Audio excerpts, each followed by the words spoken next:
Let some people get on this thing.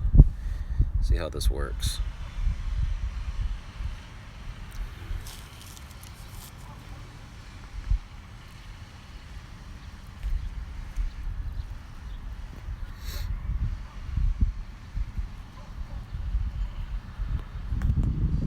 What's going on, guys?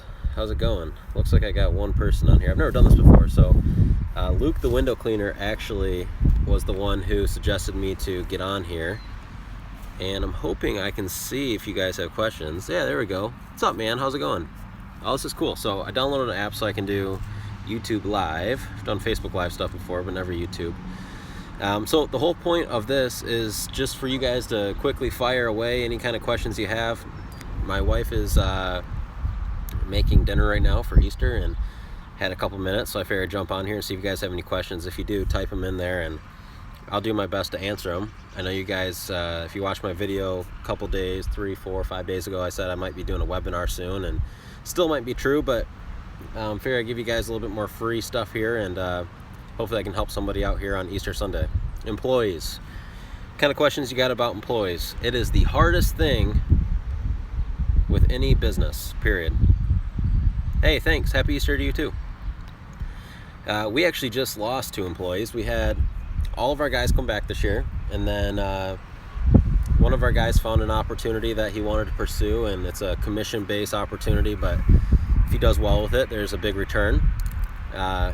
If not, he'll probably be back. But we also lost another guy to his grandpa starting a company and him kind of going in business with him. But finding employees is by far the hardest thing to any small business, for sure. And I'm not sure there's a science to it other than treating your process of finding employees almost like a business in itself. So it's a full-time job to find good, hard-working people. And I encourage you to dedicate more than just a half hour a day or whatever. Well, my employees, the 2 that left, they're both in different industries, not going to start a window cleaning business or anything.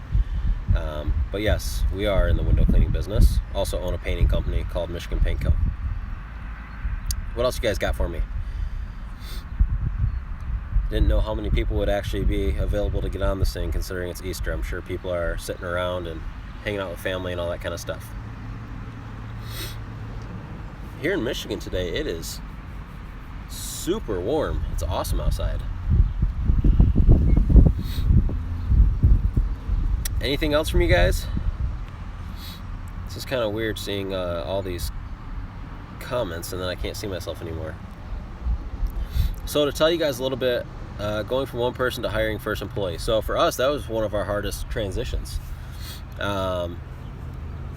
We went through, let's see, our first year we hired our first employee. We went through 5 people in our 9-month season, and then we ended the year with nobody. We actually ended up firing the last guy, and so we went in to the next year with no employees again. Sorry, motorcycle going by. And it was crazy. I mean, after that year, me and my business partner were like, dude, I don't know how we're ever going to scale our business to multiple trucks. I mean, we can't even find one guy. And this guy was going to be a assistant to my business partner, working with him on a truck. It was a challenge. But then we just, I don't know if we got lucky. I took it really serious over the winter. About a month before our season started, I dove headfirst into doing interviews. I did probably 40 interviews, and I probably actually set up more than 40 interviews, and maybe 25% of the people that scheduled an interview actually showed, which brought me to the idea of doing group interviews. And that's something I encourage you guys. If you're to the point where you're looking to hire, 1, 2, 3 people, instead of setting up a schedule like, okay, today I'm going to set, half-hour intervals for each interview. Especially if you're doing more than one interview, I would set up group interviews, because chances are probably only 25 to 50% of the people are even going to show up to the interview. So what you'll find yourself doing is wasting half of a day waiting for people to show up to interview them, and then they don't show, and a day's wasted. So I hate wasting time. So that's just something that we kind of started doing. And then in that group interview, if we found somebody we really liked, we would either do like a phone interview after that or bring them in on their own, or sometimes we just hire them on the spot. So just kind of depends on the person. You'll know if you have a gem of a person that you don't want to let them go without hiring them. But group interviews are a huge deal. Find good, reliable, competent workers is hard. Very, very hard. Yep. Any other topics besides employees before I wrap this thing up and go eat dinner? How's your guys' spring going so far? Are you guys hitting your goals? Have you set goals? If you haven't set goals, how come? You got to be setting goals before your season even starts. You want to have a clear map of what your entire season is going to look like well before you even get into it. For us, we start setting goals sometimes before we're even done with the year for that following year. So pay versus time, what do you think to pay them statewide? So rather than asking me what would I pay somebody, I would encourage you to ask me, or ask yourself rather, what do you guys need to make to be profitable? So the way we look at it is we know that a crew on a truck can typically do somewhere between $75 and $100 an hour per crew hour. So that's per 2 guys. And so I don't want my labor cost to be really anything over 35 to 40%. 40% is even really high, but sometimes you have to pay that to get good people, and it's worth it. It's worth it to be a little bit less profitable, knowing you have good guys in your team that you can bank on. So ask yourself, and if you haven't done the numbers, this might be a good thing for you to really dive into. Ask yourself to put 2 guys on a truck with the pricing that you have in place. What number does that labor need to be at to be profitable? Yeah, Florida's great, man. If I were to do it all over again, I would for sure open a cleaning company in a state where it was warm year round. But yeah, so the labor cost is easy. Once you find out what you need to be profitable, then you can kind of base it,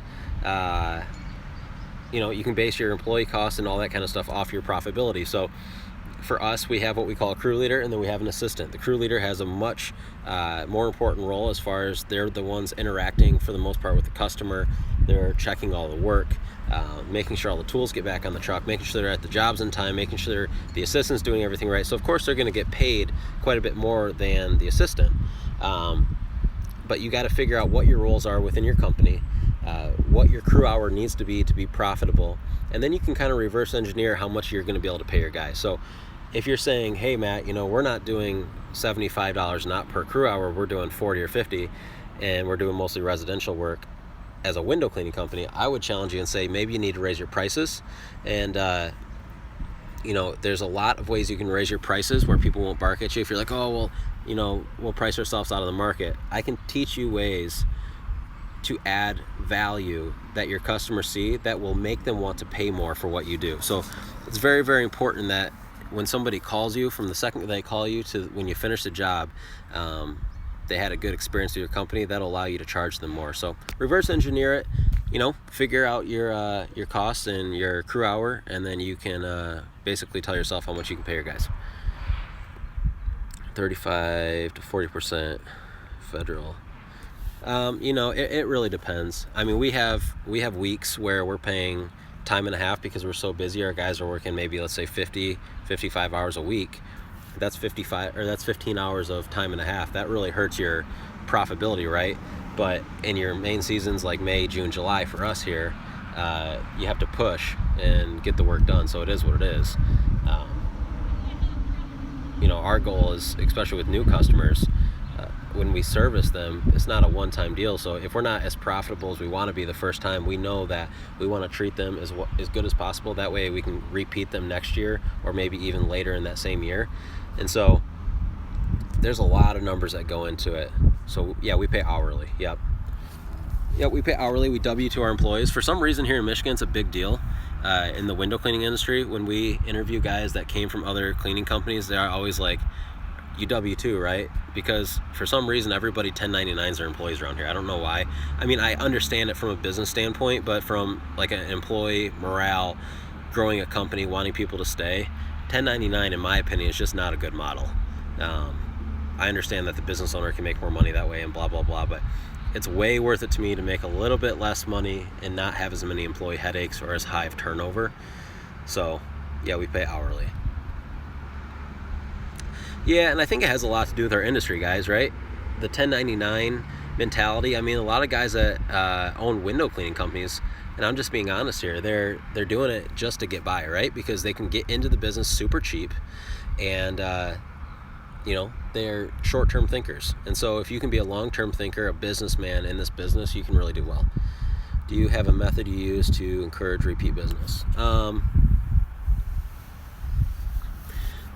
Sorry, I'm just reading all these. Yeah. So, I mean, repeat business is everything with our business. If we own a painting company, and we only started the painting company because we were getting so many questions from homeowners saying, hey, do you guys paint exterior houses? Because we do a lot of house washing.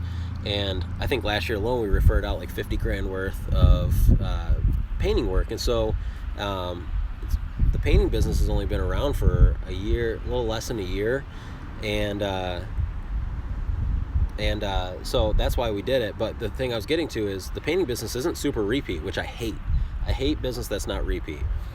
But it gives our employees an opportunity to work all winter long in the painting company. So we can transition our key employees from window cleaning to painting, whether we're doing interiors or whatever through the winter. That keeps our employees happy. It keeps them off of unemployment, all that kind of stuff throughout the winter.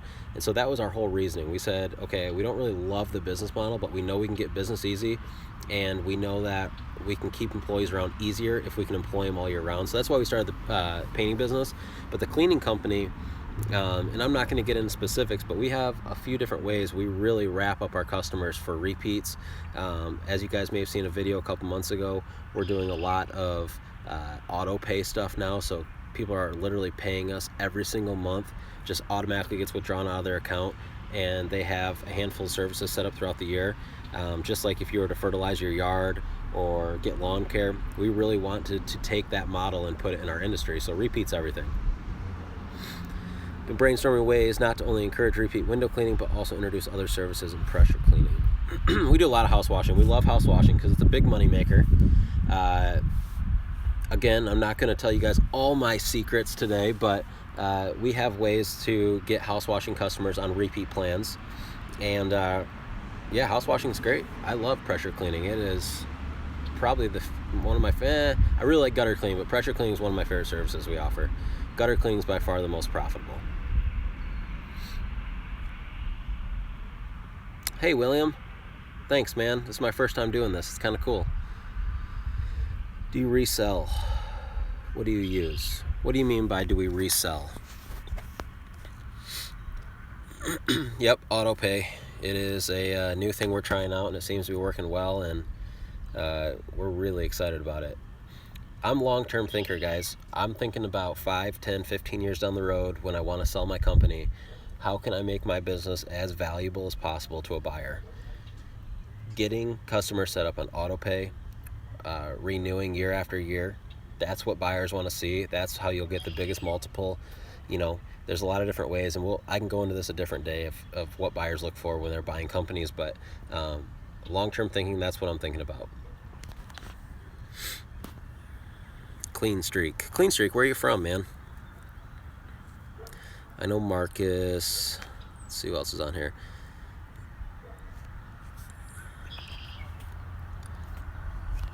I'm going to stay on here for 2 or 3 more minutes, and then I'm going to jump off this thing. So fire away any last questions you got, and then I'm going to go eat dinner with my wife and enjoy the rest of this evening. It's so nice out today.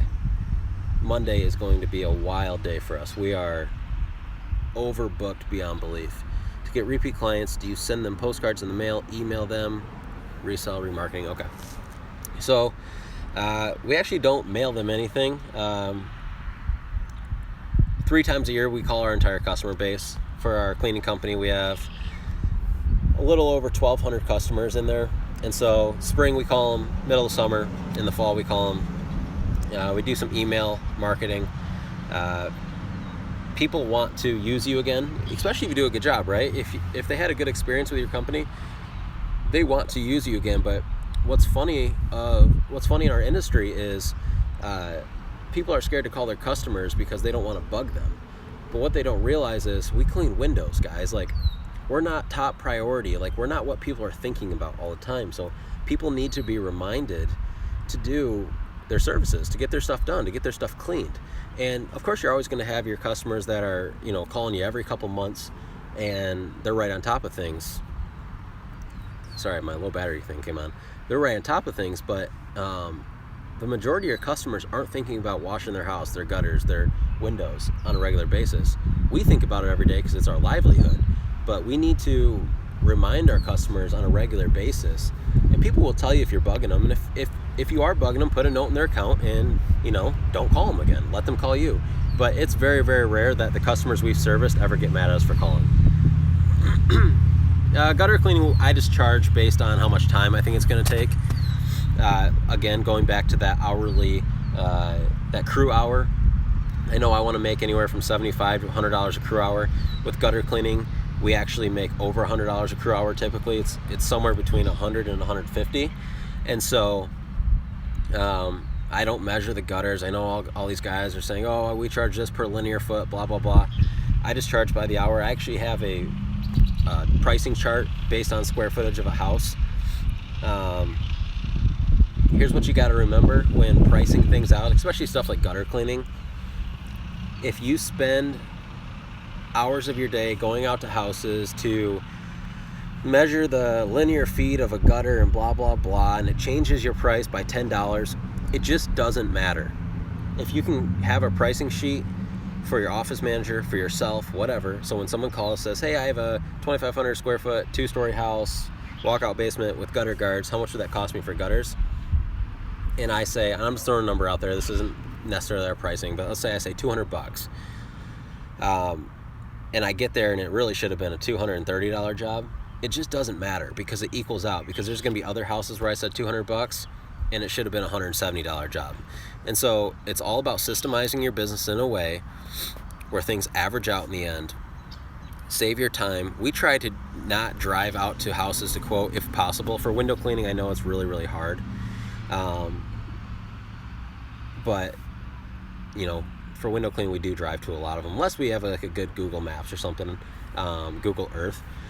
But for like house washing and gutter cleaning, roof cleaning, we really can almost price everything on the phone. And you got to remember, what is your time worth? How much gas did it take you to get out there? Did it take you a half hour to do the quote plus another $10 in gas? Well, now if you value yourself at, let's say, $100 an hour because you're the owner, you just spent $60, right? One customer tells you that you don't charge enough. Next client tells you they will call you back and don't. Yep, it's just part of business, guys. So, well, hey, I'm gonna jump off this thing. I enjoyed doing it, and hey, thanks, Greg. Appreciate you watching. If you haven't subscribed, please do. I guess if you're on this thing, you probably subscribe because you got a notification. So I'm kind of new to the YouTube game, but I'm gonna do some more of these here and there when I have time, like tonight. But I'm gonna jump off here. Happy Easter to you all. Hope you enjoyed it, spent it with your family. If you don't have family in the area, spent it doing whatever makes you happy. And I'll catch you guys soon. I'll be posting some more videos this week. And keep an eye out because I'm going to be doing a webinar. And here's what I'm thinking about doing. You guys can let me know what you think. I talk to you guys about business mentors a lot. You've heard me mention my business mentor who sold a pest control business just in the last year or so for $23 million. I know that's something all of us would love to do one day, right? And he's in the service industry. He still owns a fertilizing company that does a couple $1 million a year. Owns a Christmas light business that does $800,000 a year. Super successful guy. I'm thinking about bringing him on the webinar and doing some live Q&A. Maybe like it'll be an hour long. First half hour, we'll have a laid out topic that me and him talk about. And the last half hour, we'll do a Q&A just like here. And hopefully our discussion the first half hour will bring up a bunch of questions for you guys. So I'll let you know. It's not like it's going to happen next week or anything, but it's something we're thinking about, and just something we can add more value for you guys to help you grow your business. So love you guys as always. My neighbors probably think I'm crazy. I'm out here talking. So love you guys. I'll talk to you soon, and take care. See ya.